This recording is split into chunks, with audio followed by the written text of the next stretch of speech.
Bismillahirrahmanirrahim. Assalamualaikum warahmatullahi wabarakatuh. Waalaikumsalam warahmatullahi wabarakatuh.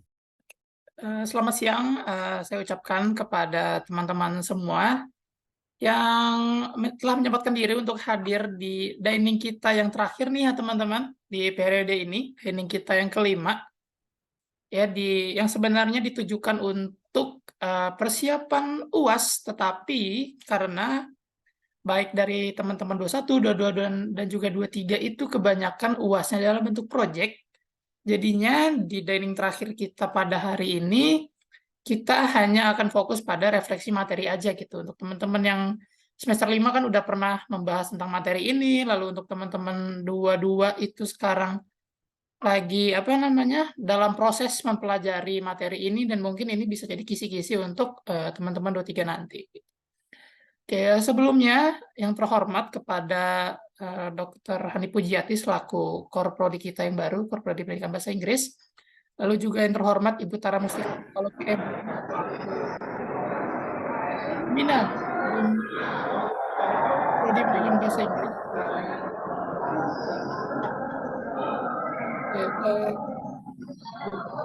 Dan yang kami hormati Aziza Nandita Ayu Pramesti selaku Ketua BEM Prodi Pendidikan Bahasa Inggris periode 2023-2024 ya.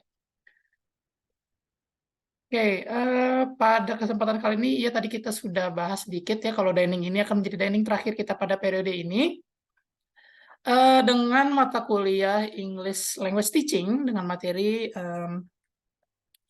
differentiated learning atau differentiated instructions. Oke. Sebelum kita masuk ke materi, izinkan saya untuk membacakan CV dari pembicara kita pada hari ini.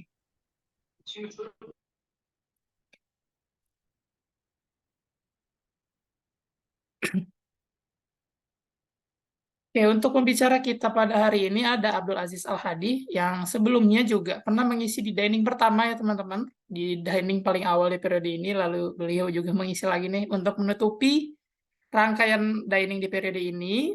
Beliau lahir di Jakarta pada tanggal 9 Mei 2003. Alamatnya di Jalan Juwet nomor 7 dengan nomor handphone 0896 0509 3626. Alamat emailnya ada hazardhaziz7513@gmail.com dengan statusnya belum kawin. Pekerjaan saat ini mahasiswa dan aktivitasnya kuliah, terus baru saja demis dari Duta UNJ ya. Baru saja selesai mengabdi bersama Duta UNJ, lalu juga mengajar les. Untuk pengalaman organisasi ada BEM Pendidikan Bahasa Inggris tahun 2022, sebagai staf Departemen Kaderisasi, lalu FK UNJ 2022, FK FBS 2021. Untuk moto hidup, nobody's perfect, but anyone can be the best. Pesan untuk peserta, semangat menempuh semester genap dan seterusnya. Oke, ini kemarin ya, berarti sekarang udah semester ganjil ya teman-teman, belum diganti ya, sepertinya. Oke, kalau begitu itu CV dari Abdul. Mungkin kita panggil dulu kali ya. Halo Kak Abdul. Yo, what's up, Raka and everybody? I'm good actually. Thank God. Alright, udah siapkan dulu ya. Oh my goodness, am I ready? It depends on you. Are you guys ready also? Oke. Oke, karena kita kan hari ini temanya cuma refleksi, jadi nggak perlu gimana-gimana, kita santai aja. Boleh mix juga bahasa Inggris bahasa Indonesia dulu. It's up to you. Alright. Oke, kalau Okay, gitu happy. pada tempat saya persilakan. Thanks, Raka and everybody for coming and for letting me to fill this last session of dining digital learning. Please allow me to share my screen. Wait a second.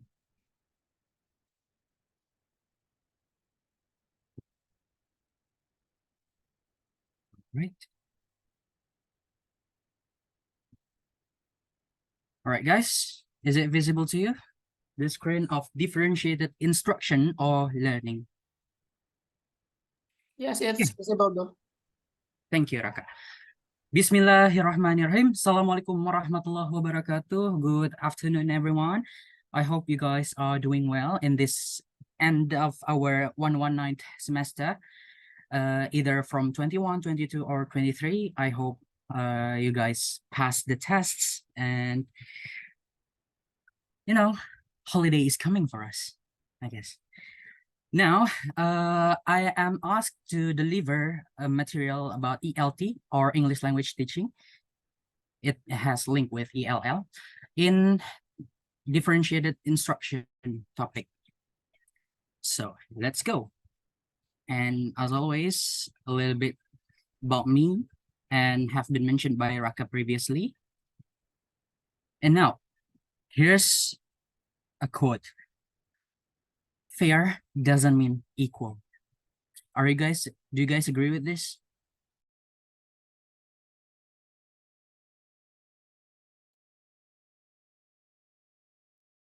I guess we all agree that fair doesn't mean equal. Adil tidak berarti sama rata, teman-teman.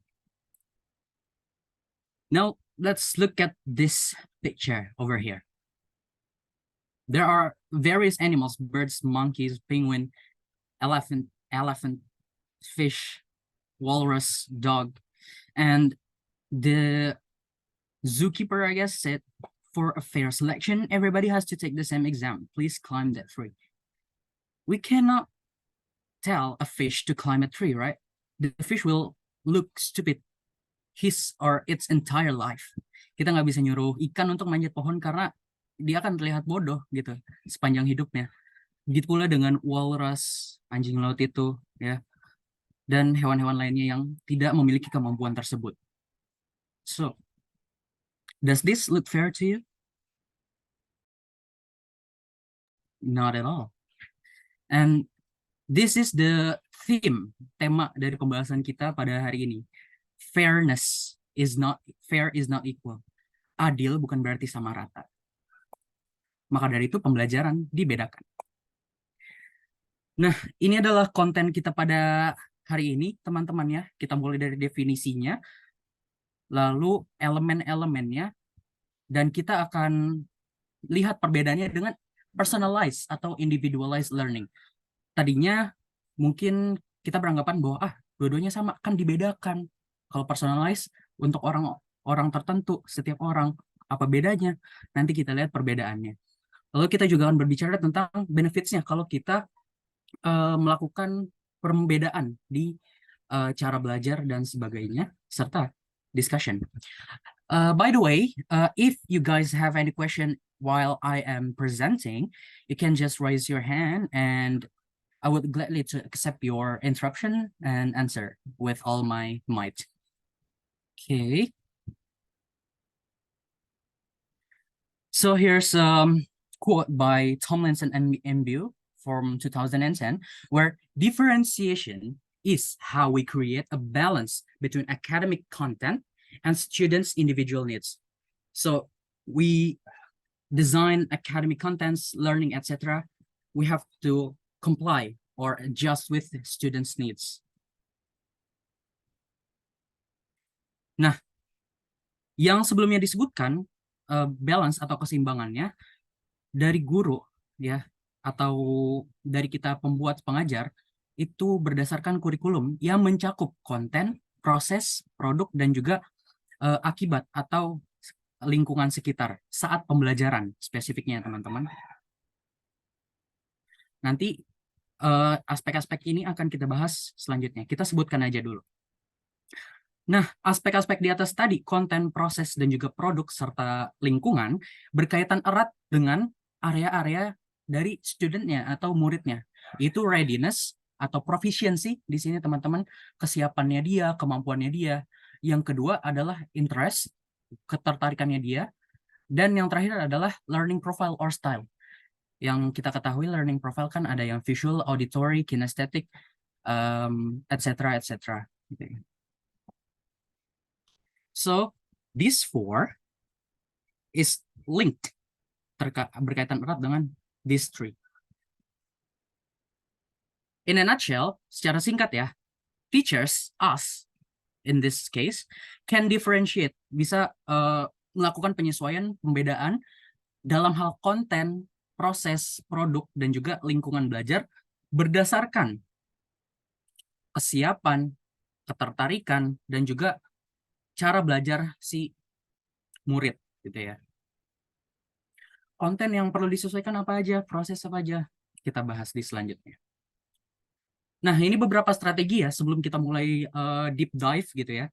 Where the first strategy that we can use is to give students information in manageable chunks. Hal ini juga bisa kita temukan ya.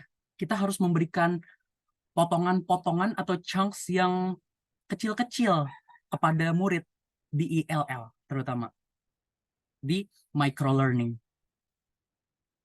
Terus yang kedua, letting groups work in their first language. Ini karena kita nanti mengajar bahasa Inggris ke depannya, kita nggak boleh maksain harus dalam bahasa Inggris, terutama untuk anak-anak SD, SMP, dan sebagainya yang belum setinggi itu kemahirannya.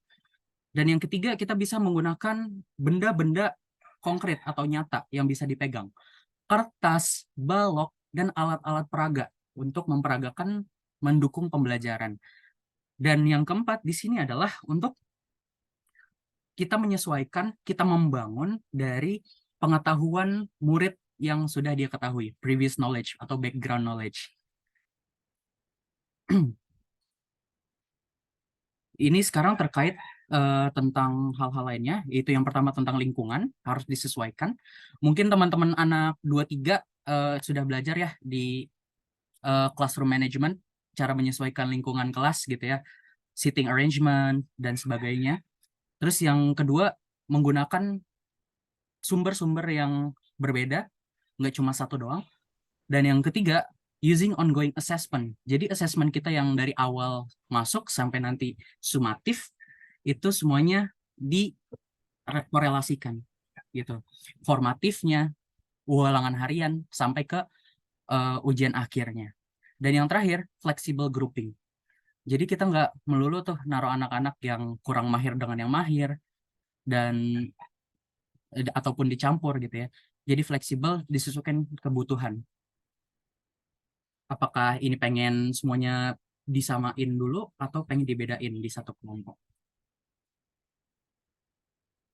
Nah, ini teman-teman, sedikit perbedaan dari differentiated terhadap individualized atau personalized. Di mana differentiated instruction itu nggak sama dengan personalized atau individualized instruction. Every student is not learning something different di sini. Kalau di differentiated, yang dipelajari sama, misalnya tentang membuat esai. Tapi caranya berbeda-beda. Mungkin ada yang awalnya langsung nulis, ada yang awalnya dari audio, melihat, ataupun dengan doodling, menggambar contohnya. Nah, di differentiated, ini kita nggak perlu kayak nyamperin satu-satu melulu gitu kan, ngajarin satu-satu secara personal, secara that deep gitu. Differentiating ini pentingnya adalah kita kasih satu tugas, A misalnya, untuk membuat esai, contohnya lagi, dengan cara mereka sendiri. Ini students-nya udah dijabarin cara bikin esai nih.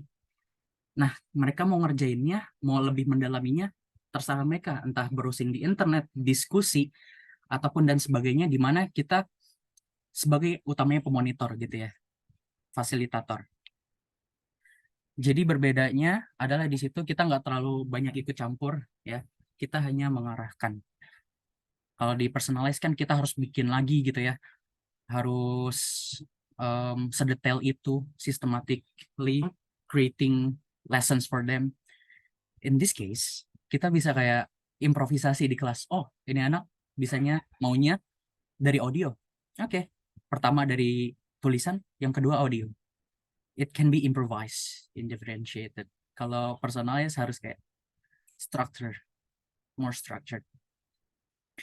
Now let's deep dive into the elements. Kita di sini akan membahas 3 elemennya, ya, yaitu konten, proses, produk, dan nanti ada benefits-nya juga di akhir.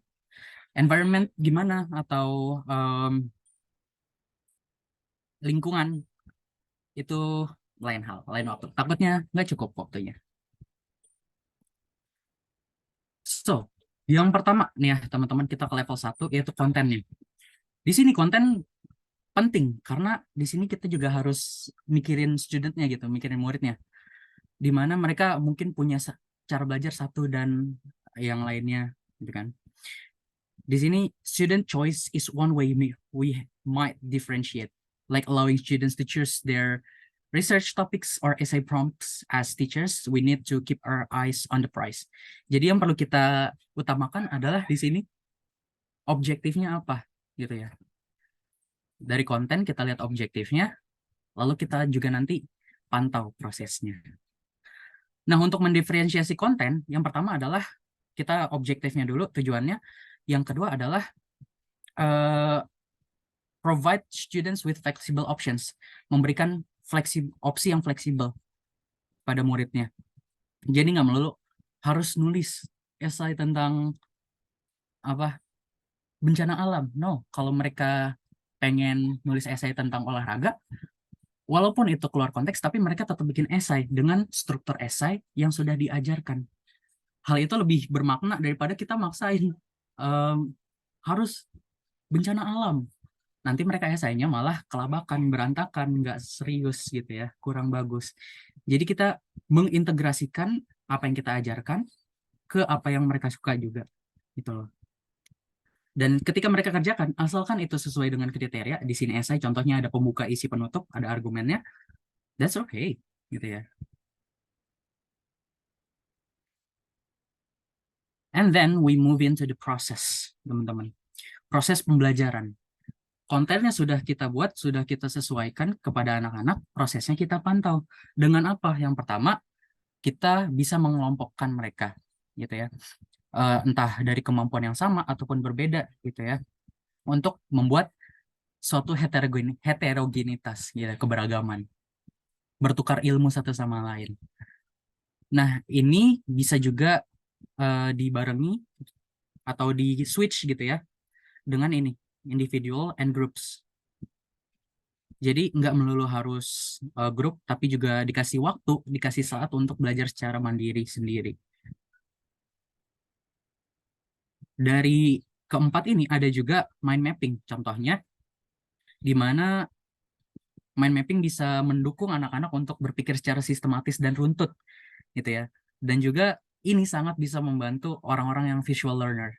Harus ada gambar, harus ada pengandaian, diagram, dan sebagainya. Dan contoh dari pendorongan proses adalah dengan HOTS, HOTS, Higher Order Thinking Skills. Dimana di sini kayak nggak bisa langsung gitu, tiba-tiba langsung HOTS gitu. Tapi gradually, mulai dari awal, yang gampang-gampang dulu nih, dari kalau taksonomi belum taksonominya, dari remembering dulu, dari cuma nginget-nginget, oh dalam teks ada ini, berarti jawabannya ini. Sampai ke sintesis atau pembuatan misalnya kalimat, esai, dan sebagainya gitu ya. Berpikir tingkat tinggi, tapi tidak dipaksakan secara runtut. Kalau dalam belajar bahasa Inggris, bisa kita analogikan dengan belajar present simple dulu, baru sampai di akhirnya ke tenses paling susah, misalnya past perfect continuous, let's say, gitu.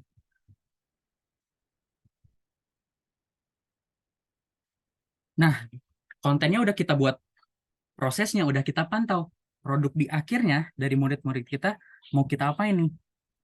Nah, the major demonstration of learning, ya, demonstrasi hasil pembelajaran terutama, itu nggak melulu dengan tulisan esai atau paper gitu ya, atau ulangan pilihan ganda.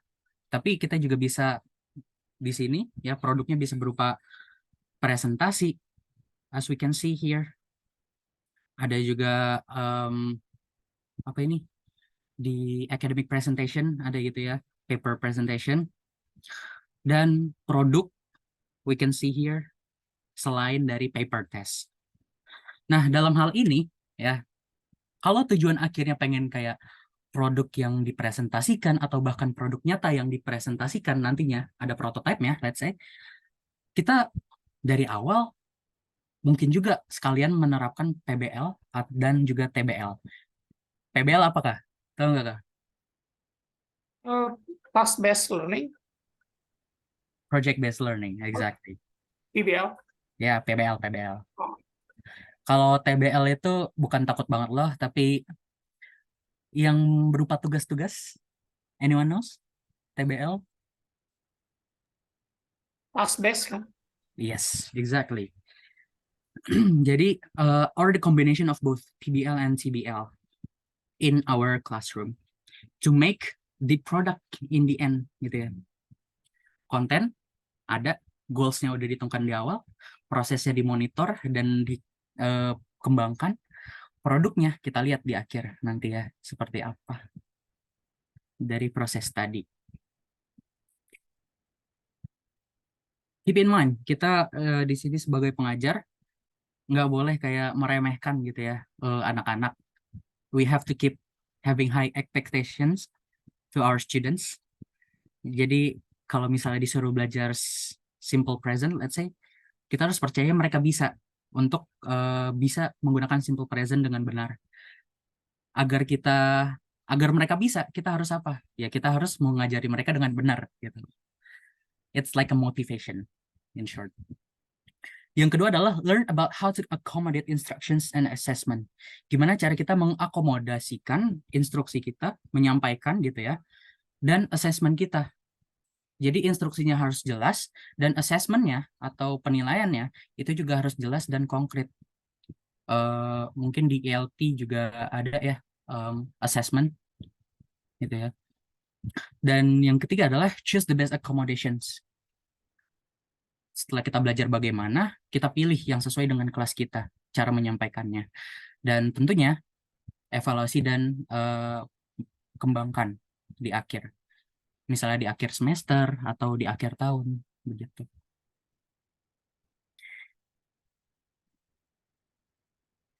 Benefits-nya dari differentiated learning atau instructions, pengajaran kita atau pembelajaran kita lebih terarah gitu ya.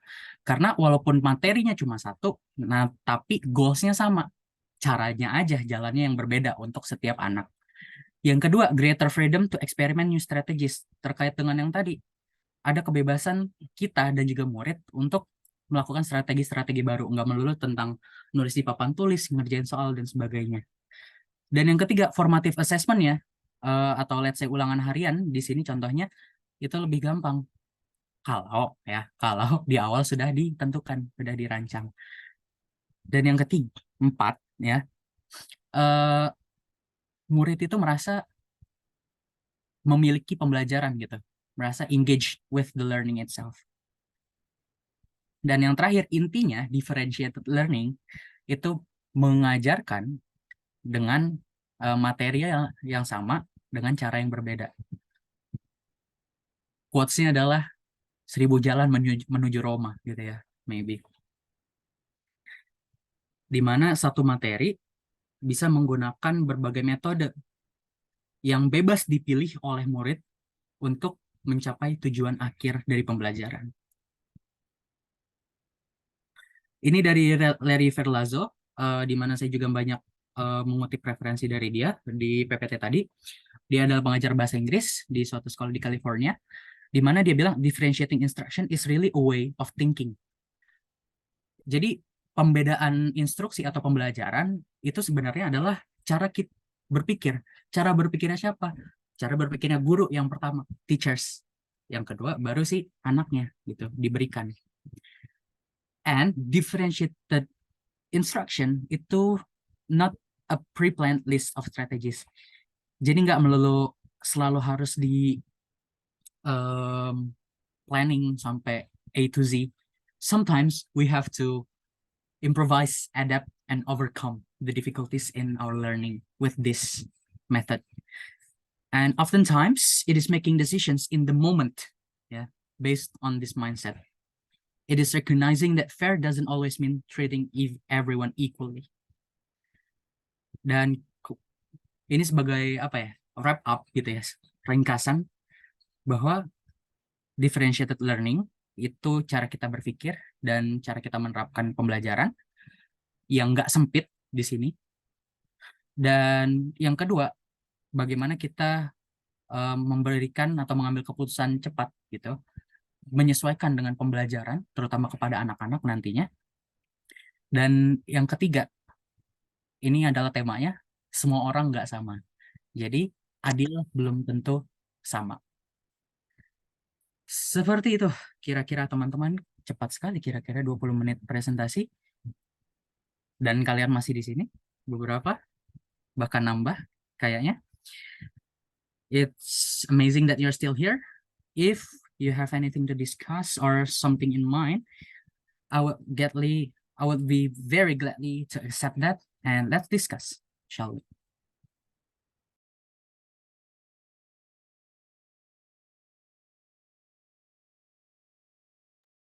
Perhaps Tina mulutnya gerak-gerak, mungkin ada yang mau diomongin. Oke, Ya.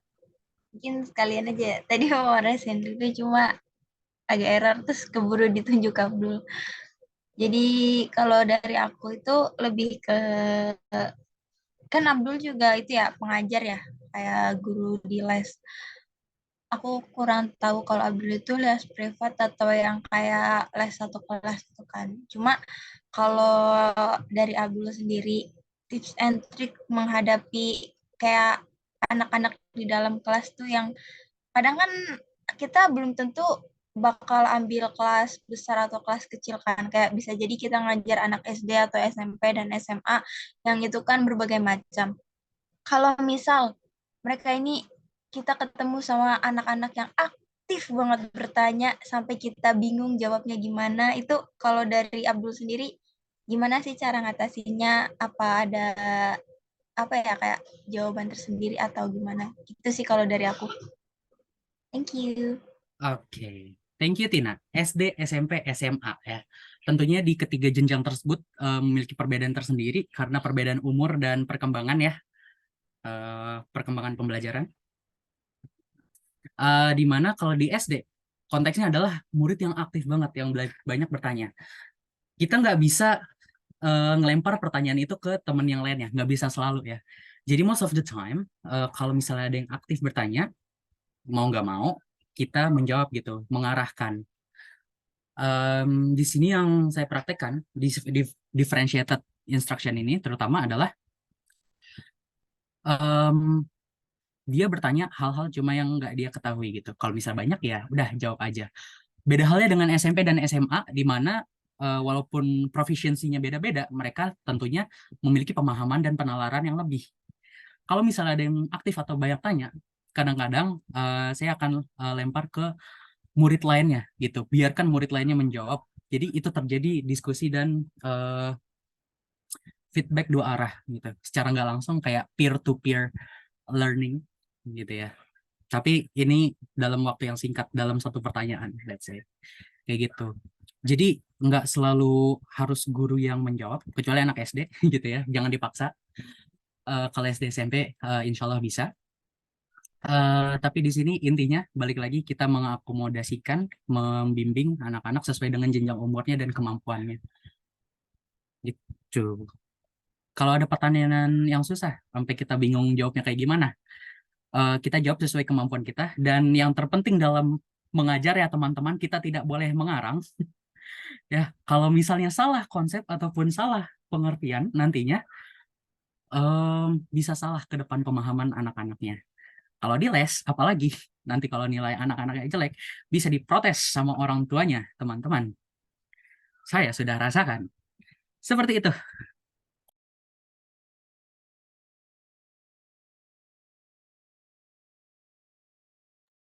Ya, Thank you, Abdul. you well.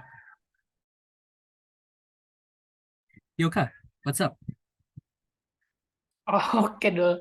Ini sebenarnya pembahasan tentang differentiated instruction ini cukup menarik. Ya, sebelumnya ini izin mau bertanya dulu ya. Hmm. Opini, kayaknya ini lebih pertanyaan pandangan pribadi sih atau opini pribadi dari Abdul sendiri. Kan kalau dulu itu kita apa ya? Misalkan kita dikasih tugas nih kayak bikin clipping gitu tentang bencana alam gitu. Nanti kalian di clippingnya itu ambil cari foto-fotonya di majalah atau koran, digunting, terus ditempel di kertas gitu kan, lalu dijilid spiral atau dijilid gimana gitu. Terus di momen itu kan kita semua dari waktu SD gitu kan, pengalaman waktu SD itu mau tidak mau, suka tidak suka, kita akan menyelesaikan tugas clipping kita dengan hasil yang sama, bahkan dengan cara yang sama gitu, yang sesuai diinstruksikan oleh guru kita gitu kan. Dan semuanya itu mengerjakan gitu untuk mendapatkan nilai yang paling baik lah dari guru kita. Sementara kan kalau sekarang ini pembahasan tentang differentiated instruction ini kan membebaskan murid kita untuk mengerjakan sesuai kemampuan dan kenyamanan mereka masing-masing gitu kan, agar mereka bisa berkembang dengan baik gitu, intinya. Nah, tapi terkadang kan ditemukan juga nih, walaupun kita sudah memberikan kebebasan kepada muridnya, tetap aja ada murid yang entah dia tidak mengerjakan tugasnya, atau dia lupa mengumpulkan, atau dia intinya tidak menyelesaikan tugasnya dengan baik lah gitu. Terus usut punya usut, setelah diselidiki lebih dalam, itu ternyata si murid ini merasa dia masih nggak ngerti gitu, masih bingung, bahkan untuk menemukan cara belajar sendiri pun dia bingung gitu, karena kan diberikan kebebasan gitu kan, nggak ada standar yang harus, maksudnya dalam tanda kutip tidak ada standar yang harus digunakan oleh sang murid. Nah, menurut Abdul sendiri gimana sih cara seorang guru atau seorang pengajar gitu kan apa ya, menumbuhkan atau istilahnya menggandeng murid ini untuk menemukan cara belajarnya sendiri gitu.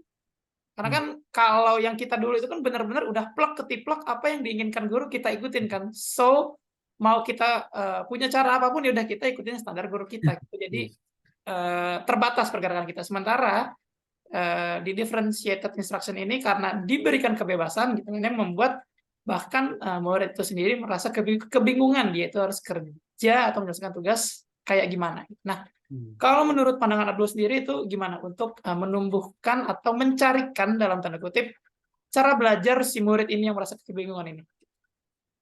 Okay, that's a very good case. Interesting, Kak, karena terjadi di kehidupan nyata ya, benar. Terutama di kurikulum-kurikulum lama. Oke, kita mulai dari akar permasalahannya dulu, yaitu cara belajar anak-anak ya.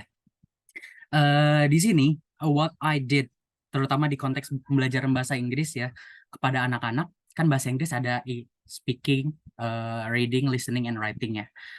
Nah, dari keempat aspek itu dicobain, saya cobakan satu-satu kepada anak-anaknya gitu. Dan lihat potensi mereka di mana yang paling tinggi gitu. Dan di situ yang diutamakan tanpa mengesampingkan skill-skill lainnya. Ini dalam konteks bahasa Inggris. Tapi, di sini yang perlu di highlight adalah observation.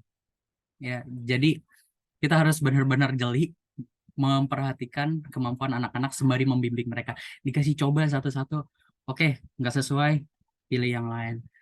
Contohnya kayak baru aja dilakukan kemarin, video dengan pertanyaan, ada beberapa anak yang menurut mereka cocok, ada beberapa anak yang menganggap itu membosankan.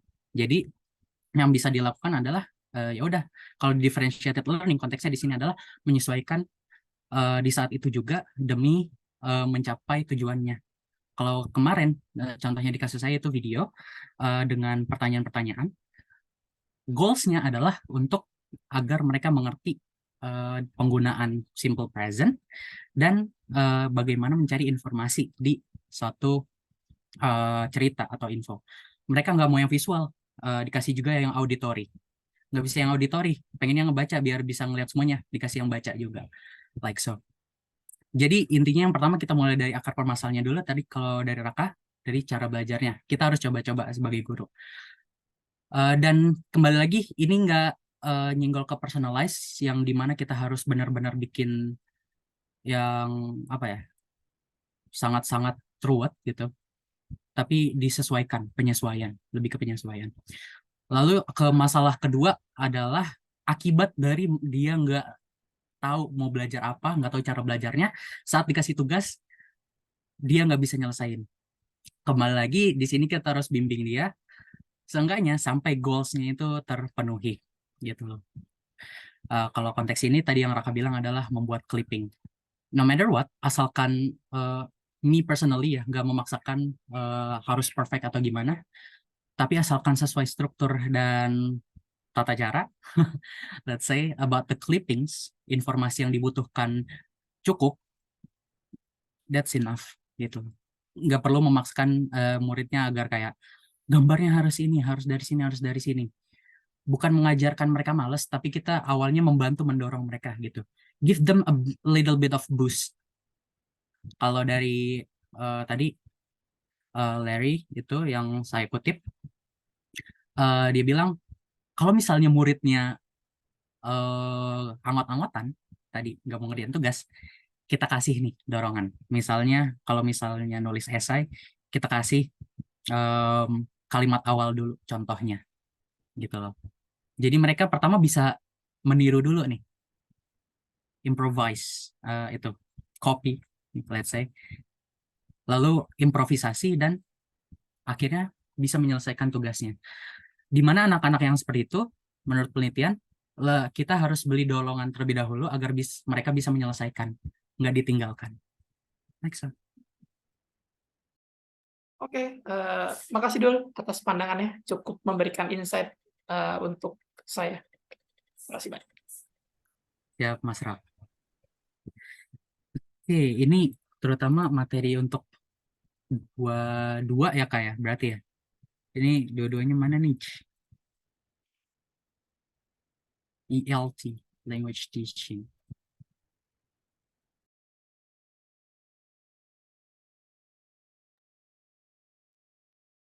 Dan ngomong-ngomong tentang learning, nanti juga di semester kayak kita nih, semester 5, di ICT juga kemarin baru kita lalu ya, personalized learning, di mana emang agak nyerempet-nyerempet tadi, tapi ada perbedaannya gitu. Dan kalau dalam konteks ICT, ya karena teknologi ya, teknologi dalam pembelajaran. Seperti itu.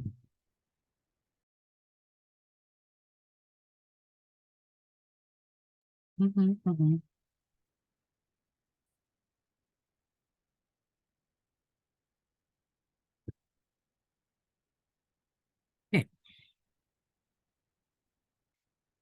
Nah, guys, anything else? Kalau misalnya nggak ada yang nanya, saya yang tanya. Persis banget guru-guru. If there is no more question, I'll be the one who ask questions.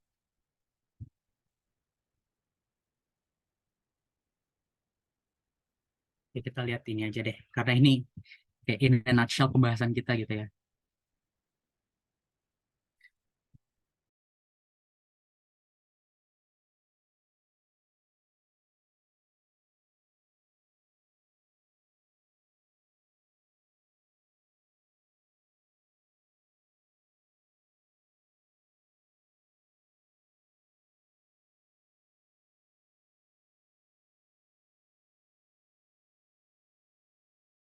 Anyone?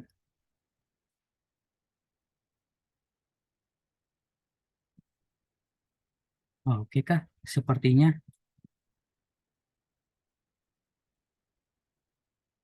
kita ditanya.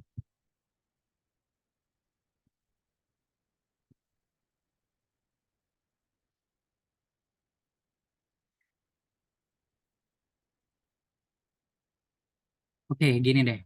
Contoh-contohnya nih ya, dari konten. Penyesuaiannya apa aja? Yang pertama adalah media pembelajaran, teman-teman tentunya di era modern ini. Media pembelajaran kita nggak terbatas terhadap media cetak. Kita juga bisa menggunakan media elektronik yang sangat luas, yaitu internet, ya, di mana kita bisa sesuaikan dengan anak-anak. Lalu, prosesnya, kembali lagi, bisa juga kita pantau, contohnya dengan saat ujian online dengan quizzes gitu ya, submit tugas atau project melalui online yang bisa kita pantau dari jauh, dan produknya tidak hanya produk-produk nyata ataupun teks-teks dari anak-anak, bisa juga produknya yang sekarang itu keren banget, even a website, a mini website, infographics, etc.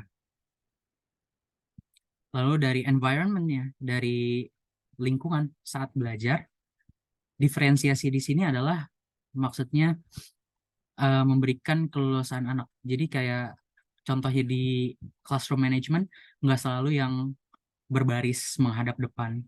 Bisa juga yang satu meja berempat gitu loh.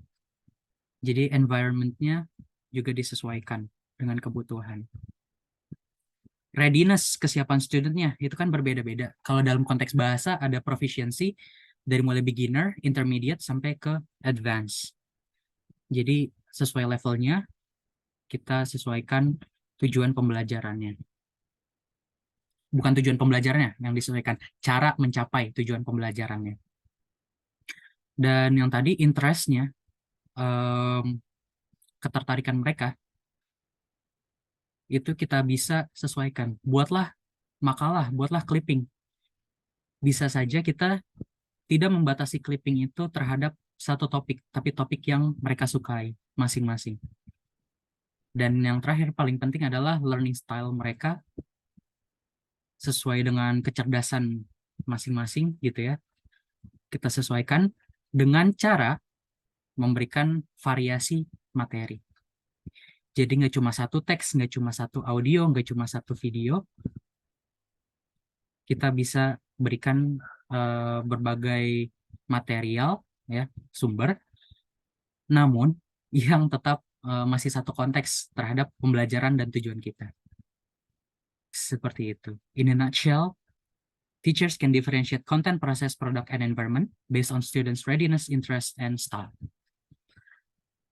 If there's no more questions, I would like to give a gratitude to all of you for inviting me and coming to this session, last session of dining. Again, I wish us a good grades and healthy, of course. Enjoy your holiday and see you in the next semester.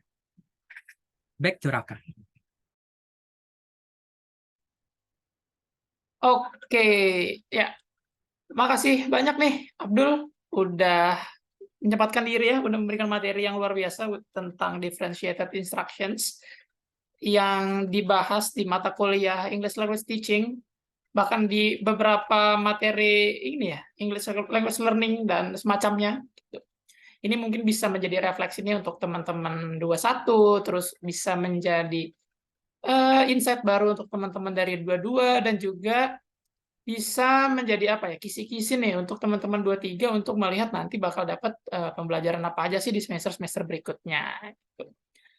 Oke, kalau begitu aku juga mau ngucapin terima kasih nih kepada Abdul yang udah menyempatkan diri untuk menjadi pemateri pada hari ini, lalu kepada teman-teman semua yang di hari Minggunya nih malah belajar. Ya biasanya orang pada sibuk untuk main-main, sibuk untuk liburan, jalan-jalan, dan lain-lain, tapi diisi dengan dining, teman-teman. Lalu juga aku mau mengucapkan terima kasih kepada seluruh teman-teman yang sudah menghadiri dining, baik dari dining pertama hingga dining kelima pada hari ini. Sebuah apa ya, perjalanan yang menarik. Dining ini ada 5 tahapan yang cukup panjang dari awal periode hingga akhir periode ini. Pokoknya saya mengucapkan terima kasih kepada seluruh teman-teman yang sudah memeriahkan dining dari dining pertama sampai dining kelima. Oke, mungkin cukup sekian dari untuk dining pada hari ini. Sampai jumpa di dining periode berikutnya. Oke, kalau begitu kurang lebihnya mohon maaf. Assalamualaikum warahmatullahi wabarakatuh. Tapi sebelum itu kita dokumentasi dulu. Oke, boleh kepada Katina mungkin dipimpin untuk dokumentasi. Oke, thank you Raka. Hampir aja ya. Kukira tadi lupa. Oke, buat teman-teman, ayo nih, ada banyak banget nih. Boleh dong on cam dulu. On cam dulu, kasih lihat muka ganteng dan juga cantiknya. Biar kita abadikan momen ini bersama. Jadi Yasmin keren banget, Yasmin. Oke. Udah nih. Tunggu 3 detik ya. 3, 2, 1. Ayah. 1, Geraldo, 2. jangan poninya dong, Geraldo.